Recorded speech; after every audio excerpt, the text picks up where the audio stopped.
صدق اللہ العظیم۔ محترم دوست اور بزرگوں،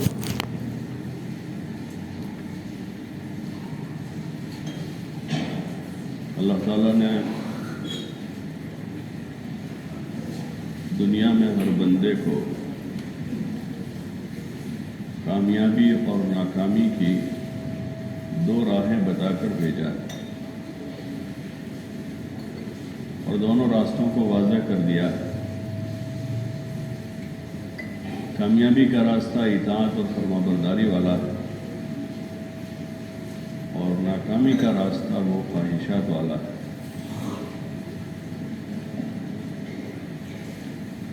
دنیا جو ہے وہ اطاعت اور فرمانبرداری کی جگہ ہے، خواہشات پورا کرنے کی جگہ نہیں ہے۔ یہاں قدم قدم پر کوئی نہ کوئی حکم ہے۔ ہمارا کوئی لمحہ ایسا خالی نہیں ہے جس میں ہم اللہ کے کسی حکم کے تحت نہ ہوں۔ ہر وقت ایک عمومی حکم ہے سب کو کہ ایمان کے ساتھ رہے۔ کوئی حال بھی ایسا خالی نہ ہو کہ آدمی بے ایمان ہو۔ 24 گھنٹے آدمی پر فرض ہے، نمازیں 5 وقت ہیں، لیکن ایمان 24 گھنٹے۔ ایسے ہی گناہ سے بچنا آدمی کے ذمے 24 گھنٹے ضروری ہے، رات دن، اور زندگی کے ہر مرحلے میں، جوانی میں ہو، بڑھاپے میں ہو، فقر میں ہو یا امیری اور مالداری میں ہو، ہر حال میں آدمی پر گناہ سے بچنا ضروری ہے اور ہر حال میں اطاعت کرنا ضروری ہے۔ کسی بھی حال میں ہو اطاعت کے ساتھ رہے، نافرمانی نہ کرے۔ یہ حکم ہے ہر ایک۔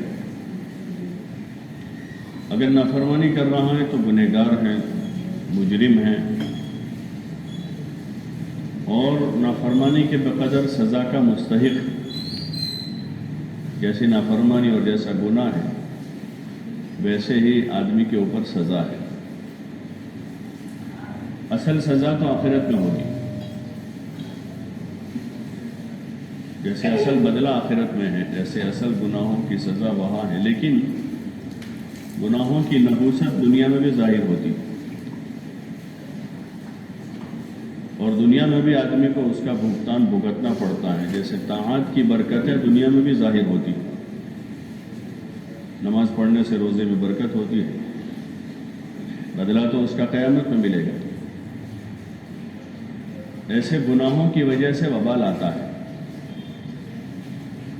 اور گناہوں کا جو وبال ہے وہ سب سے پہلے دل پر اترتا ہے۔ آدمی کے جسم سے پہلے وہ دل پر آتا ہے، دل کے اندر کا سکون چین چھین لیا جاتا ہے، اندر کی راحت طمانینت۔ اس لیے کہ جیسے دنیا میں جسم کا تندرست رہنا اور کسی حال سے خالی رہنا ضروری ہے، ایسے دل کا صحت مند ہونا بھی ضروری ہے، اور دل کا پاک صاف ہونا، دل کی پاکی اور صفائی۔ ایک تو کفر سے پاک ہوں، شرک سے پاک ہوں، نفاق سے پاک ہوں، ایسے حسد سے، کینے سے، بغض، عداوت سے۔ یہ ایسی چیزیں ہیں کہ اس سے انسان خود ہی پریشان ہوتا ہے، دوسرا اس سے پریشان نہیں ہوگا۔ آدمی کے کفر کا وبال آدمی کے خود پر آئے گا، شرک کا وبال آدمی کے اوپر آئے گا۔ ایسے ہی حسد، کینہ ہے، اندر بغض بھرا ہوا ہے دل میں کسی کے لیے، تو اس کا کیا بگڑتا ہے؟ کسی کے لیے بغض اپنے دل میں بھرا ہے تو سامنے والے کا تھوڑا بگڑنے والا ہے۔ جیسے کوئی آدمی کسی سامنے والے کو پریشان کرنے کے لیے اپنے جیب میں گوبر بھرے کہ اس کو بدبو آوے اس سے،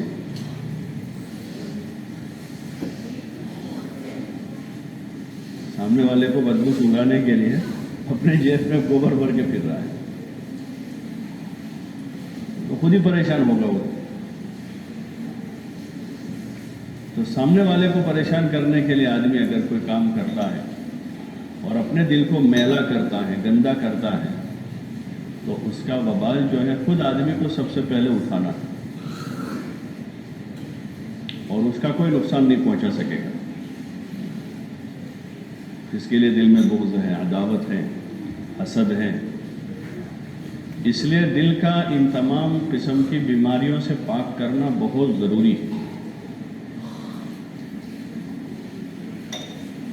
کہ دل پاک صاف رہے ہر قسم کی گندگی سے. کامیاب وہی ہوگا من قد افلح من تزکا، کامیاب ہو گیا وہ شخص جس نے اپنا تزکیہ کر لیا، یعنی اپنے دل کو ان گندگیوں سے پاک کیا. تمام قسم کی گندگی، جیسے جسم کو پاک صاف رکھنا ضروری ہے، اور جو لوگ نہیں رکھتے ہیں سماج میں، قوم میں ان کا درجہ نہیں ہوتا. ایک تو باشعور لوگ ہیں، گندے رہتے ہیں، لوگ ان سے محبت نہیں کرتے، کوئی تو ایسے ہی رہتے ہیں. اس سے زیادہ شعور ختم ہوتا ہے تو مزید گندا رہتا ہے آدمی. جیسے پاگل لوگ ہوتے ہیں، پاگل ہوتے ہیں تو وہ سماج میں اچھی نظر سے نہیں دیکھے جاتے. ایسے گناہوں کے ساتھ زندگی گزارنے والے اور اپنے دل کو ان گندگیوں سے پاک نہ کرنے والے، صاف نہ کرنے والے، وہ اللہ کی نظر میں برے ہیں، گنہگار ہیں. اور یہ بڑی بڑی گندگی ہے، معمولی قسم کی نہیں ہے. اس لیے سب کو پابند کیا اس کا کہ ایسی گندگیوں سے اور ایسے گناہوں سے اپنے آپ کو پاک کرے، اپنے آپ کو صاف کرے، اور اس کے اسباب بتائے کہ کن اسباب سے آدمی پاک ہوگا. اس میں نماز بہت بڑا سبب ہے. گناہوں سے، فواحش و منکرات سے بچانے کی بڑی طاقت نماز میں. ان الصلاۃ تنہی عن الفحشاء والمنکر، کہ نماز برائیوں اور بے حیائیوں سے روکتی ہے. نماز کی آدمی پابندی کرے ہر حال میں، کسی حال میں نماز نہ چھوڑے. اس سے دھیرے دھیرے دل میں جو ہے وہ ایک قوت پیدا ہوتی ہے. اللہ کی یاد کرنے سے، ذکر کرنے سے، قرآن پڑھنے سے، نماز میں ساری چیزیں ہیں. دل کے اندر ایک قسم کا دائیہ پیدا ہوتا ہے خیر کی طرف جانے کا، گناہوں سے بچنے کا، توبہ کرنے کا، اور انابت پیدا ہوتی ہے اللہ کی طرف. بڑا مؤثر ذریعہ ایک آدمی نماز کی پابندی رکھے ہر حال میں، بیماری ہو، تندرستی ہو، سفر میں ہو، حضر میں ہو، فارغ ہو، مشغول ہو، ہر وقت نماز سب سے مقدم رہے. کسی حال میں نماز کو ضائع نہ کرے اور نماز کو صحیح پڑھے. دوڑ بھاگ جو ہے وہ بچوں جیسے چھوٹے بچے آتے ہیں، ان کو کوئی شعور نہیں، کچھ احساس نہیں، دیکھتے اللہ اکبر اللہ اکبر، اور پھر سلام پھر کے چلے ہو. کوئی شعور نہیں ہے، کوئی احساس نہیں کہ ہم کہاں ہیں. ایک عاقل بالغ مکلف کو یہ شعور ہو، یہ احساس ہو کہ میں دربار خداوندی میں ہوں، اللہ کی بارگاہ میں حاضر ہوا ہوں. کسی شادی میں جاتا ہے آدمی تو بن سنور کے ذرا اس احساس سے جاتا ہے کہ میں شادی میں آیا ہوں. یہاں اللہ کے دربار میں ہم آئے ہیں ایک شعور کے ساتھ، ایک احساس کے ساتھ کہ ہم بارگاہ خداوندی میں اللہ کے سامنے کھڑے ہوں گے. اللہ اکبر کہتے ہی آدمی دنیا کو پیچھے چھوڑے، تمام خیالات سے اپنے دل کو پاک کریں. جیسے تمام مشغولیوں سے اپنے جسم کو پاک کر کے آ گئے، سارے کام چھوڑے ہیں، ایسے دل و دماغ کو بھی یکسو کرے، حاضر کرے. یہاں یہ دھیان کرے کہ میں اللہ کو دیکھ رہا ہوں، یا کم از کم اللہ تو دیکھ ہی رہا ہے. اس استحضار کے ساتھ نماز کے ارکان کو صحیح کریں کہ تکبیر تحریمہ میں کہاں تک ہاتھ اٹھانے ہیں اور وہاں سے لا کر کہاں باندھنے ہیں.